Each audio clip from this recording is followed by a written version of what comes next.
The Nifty 50 is no longer driving India's profit growth. In fact, India's largest companies now contribute just 47% of total corporate profits. This is the lowest share in over 5 years. So here's the real question. If India's biggest companies are slowing down, who actually is growing? That's exactly what we dug into, and what we found is genuinely interesting. While the big names were struggling, 5 companies from completely different industries were quietly putting up their best numbers ever. Some doubled revenue, some hit all-time highs, and others are riding growth trends that could last for years. So this is exactly what we will be covering today. Hi, I'm Aparna, and in this video, I'm going to walk you through these 5 fast-growing companies, what they do, what's driving the growth, whether it's sustainable, and most importantly, what could go wrong. So let's get right into it. Also, as we go through the list, I want you to do one small thing. Tell me in the comments how many of these companies are you hearing for the first time. Let's see how hidden are these names actually. Now let's start with stock number 1, which is MCX, or Multi Commodity Exchange of India. Every time someone trades gold, silver, crude oil, or natural gas in India, MCX earns. Every single trade. It doesn't matter if prices go up or down. It doesn't matter if the trader wins or loses. MCX collects its fee regardless. And this model is working exceptionally well this year. MCX is sitting at a market cap of around 73,500 crore, and the stock is priced at roughly 2,900 rupees. MCX just posted operating revenue of over 2,300 crore for FY26. That's 107% growth year on year. And in Q4 alone, revenue surged more than 200%. Now for context, that's when the Indian corporates saw the weakest earning environment in years. So what actually happened here? Let me tell you.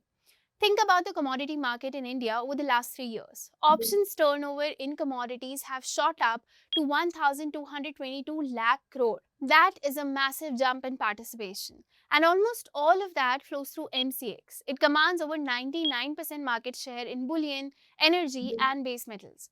Now let's dig into the numbers a little bit more. Gold alone contributes 43% of futures turnover on MCX. Silver adds another 34%. So together, more than 3/4 of all the activity on the exchange is driven by just 2 metals. And when gold hit record highs this year, everyone wanted in. Traders, jewelers, institutions, corporate hedgers. That's exactly why the average daily futures turnover jumped from 27,000 crore in FY25 to 64,000 crore in FY26. Options premium turnover nearly doubled too. But here's what really caught my attention. MCX isn't just sitting still and collecting fees. They launched India's first ever electricity futures contract this year. And they also got SEBI approval to set up a coal exchange through a separate subsidiary. These are new growth avenues that didn't even exist before. And institutional investors seem to be noticing. FII's stake in MCX jumped from around 19% in September 2025 to over 26% by March 26, the highest level in nearly 3 years. But yes, there are risks. The big one is concentration. If gold and silver trading slows down, MCX revenue takes a direct hit. There's no cushion. The business is completely tied to trading volumes. Another risk here is regulation. New RBI proposals could make it harder for some large traders to access funding. If they trade less, MCX could see lower volumes. Okay, now let's move on to our second stock, which is SJVN, or Satluj Jal Vidyut Nigam. Now, if you've been following us for a while, you know we have talked a lot about India's power demand story, EVs, data centers, air conditioners, factories, new cities. All of it eventually comes down to one thing: electricity. SJVN is a government-backed power company focused on hydro, solar, and thermal energy. The government of India holds 55% and the government of Himachal Pradesh owns another 27%. That's nearly 82% government ownership, which means strong backing, easier project funding, and access to government contracts. Now, the stock is trading at around 74 rupees with a market cap of roughly 29,000 crore. Now, this quarter revenue came in at 934 crore, up 109% year on year. Full year revenue crossed 3,545 crore, up 22%. But here's where I want you to pay attention, because the numbers need a bit of context. Part of this revenue growth came from a one-time gain. SJVN booked around 679 crore from tariff revisions related to 2 of its older hydro projects, which boosted the reported revenue. But even if we strip that out, the business still grew. Total power generation went from 10.6 billion units to 13.3 billion units. That's 25% more electricity produced. The company also commissioned its 1000 megawatt Bikaner solar project and brought the first 660 megawatt unit of the Buxar thermal plant online. And here's the real investment story. SJVN is still in heavy build-out mode. Management has guided for another 2,284 megawatt of capacity to come online in FY27, and capex guidance for next year alone is nearly 9,400 crore. So this is a company that is aggressively investing in future capacity, but there are risks too. SJVN has consistently struggled with project delays, tendering issues, regulatory changes, execution bottlenecks. Management themselves acknowledge this in the con call. Even the Buxar thermal plant is currently loss-making. Management says profitability will only kick in once utilization crosses 70%. Alright, now let's move on to stock number 3, which is RateGain Travel Technologies. Here's a simple way to think about this company. Every time a hotel changes room prices dynamically based on demand, that's a software doing it. Every time an airline adjusts fares in real time, that's AI-powered optimization. RateGain is the company building a lot of that software. It's the invisible technology layer that makes modern travel work more profitably. The stock is trading at around 776 rupees with a market cap of around 9,200 crore. The results this year were genuinely impressive. Q4 FY26 revenue hit 716 crore, a 175% jump from last year. EBITDA grew 177%, margins came in at 23.5%, and full year revenue climbed to 1,824 crore, up nearly 70%.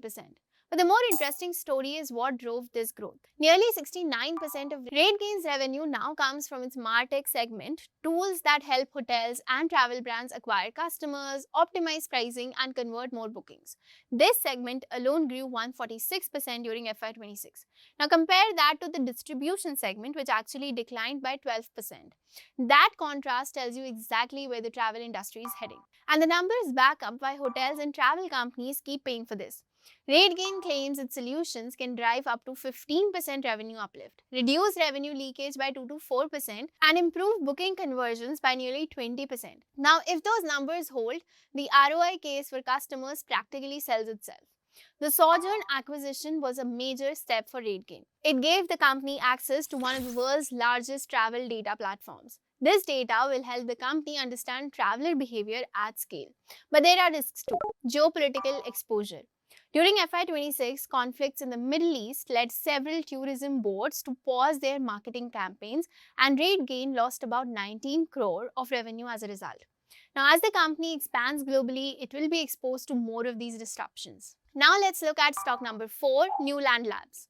Now, this one requires a little context on how the pharma supply chain actually works. So, before any drug reaches a patient, someone has to develop the actual molecule, scale up manufacturing, and clear all the regulatory requirements. That's called an API, basically active pharmaceutical ingredient. And when a global pharma company wants to outsource that entire process, they work with a CDMO or a contract development and manufacturing organization. That's exactly where Neuland sits. It supplies complex molecules to global pharma companies, and it's increasingly moving up the value chain from standard APIs into custom CDMO work. The stock is at around 16,900 rupees with a market cap of roughly 21,600 crore. And it just delivered its strongest quarter ever. Revenue came in at 789 crore, up 135% year on year, and 76% just from the previous quarter. To put that in perspective, Neuland was doing 300 to 500 crore of quarterly revenue over the past few years. This quarter alone was an all-time high. So what changed? Look at the revenue mix. The CDMO segment now contributes 68% of revenue in Q4 compared to just 34% a year ago. This matters a lot.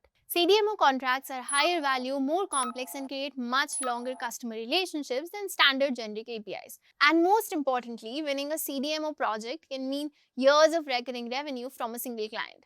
Now, the big growth trend here is peptides. Peptide-based drugs are becoming a major category in pharma. The global peptide therapeutics market is expected to grow from roughly 11.9 lakh crore today to 15.9 lakh crore by 2030. And the peptide API market specifically is expected to nearly double, growing at 18.5% annually. And Neuland is investing to capture exactly that. Over 1,000 drug master filings globally. Exports making up 90% of revenue and a brand new 140,000 square foot R&D center opening in Hyderabad. The risk here though is concentration. The top 5 products contribute 68% of revenue. The top 10 contribute 79%. For a CDMO business, if a key project gets delayed, pushed back or cancelled, you feel it directly in earnings. Timing of commercial scale-ups creates volatility. Now let's move on to the last stock on our list, Ashapura Minechem. And I'll be honest, this is probably the least discussed name on this list. But the numbers here are hard to ignore. Ashapura operates in industrial minerals. Think bentonite, kaolin, bauxite, and bleaching clay. They sound incredibly unglamorous, yes, but these materials go into everything: foundries, oil drilling, ceramics, construction, and a lot more other things. They are the boring, essential raw materials that keep global industries running. Stock price is around 741 rupees, market cap is roughly 7,000 crore. Now, what gives Ashapura a real edge over competitors is its integrated model. The company doesn't just mine the minerals, it owns the entire chain from mine to market. That kind of integration is genuinely difficult to replicate. In terms of global scale, Ashapura is the world's third largest bentonite producer, India's second largest kaolin producer, and the world's third largest bleaching clay producer. And the financial performance has been extraordinary. Revenue jumped from 2,739 crore in FY25 to 5,237 crore in FY26, nearly 91% growth in a single year. Operating profit expanded from 377 crore to 555 crore. But zoom out for a moment. In FY20, this company's revenue was just 334 crore. Today, it's over 5,000 crore. That's nearly 16x in 6 years. And importantly, it's not just revenue growing, the quality of the business is improving too. ROCE has gone from 19% to 21%. Inventory days have come down dramatically from 506 days to just 153 days. And the cash conversion cycle has actually turned negative at minus 22 days, meaning the company is collecting cash before it even needs to pay suppliers. That's a very healthy sign.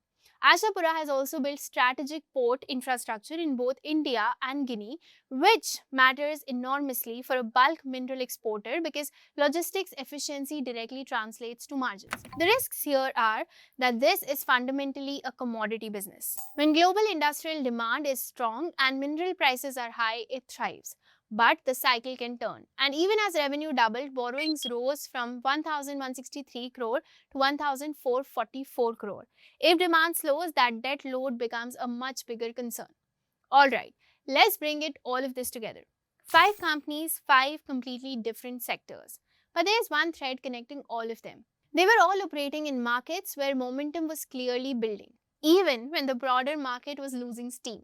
Now, this is not a recommendation list. Every stock on this list comes with real risks that I've honestly tried to lay out. But the deeper point is this.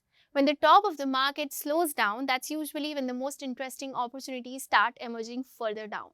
The question is whether you are closely looking enough to find them or not. If this video gave you a genuinely new perspective, do hit a like and subscribe for more such videos. Drop a comment below and tell me which of these 5 stories surprised you the most. I'll see you in the next one. Bye!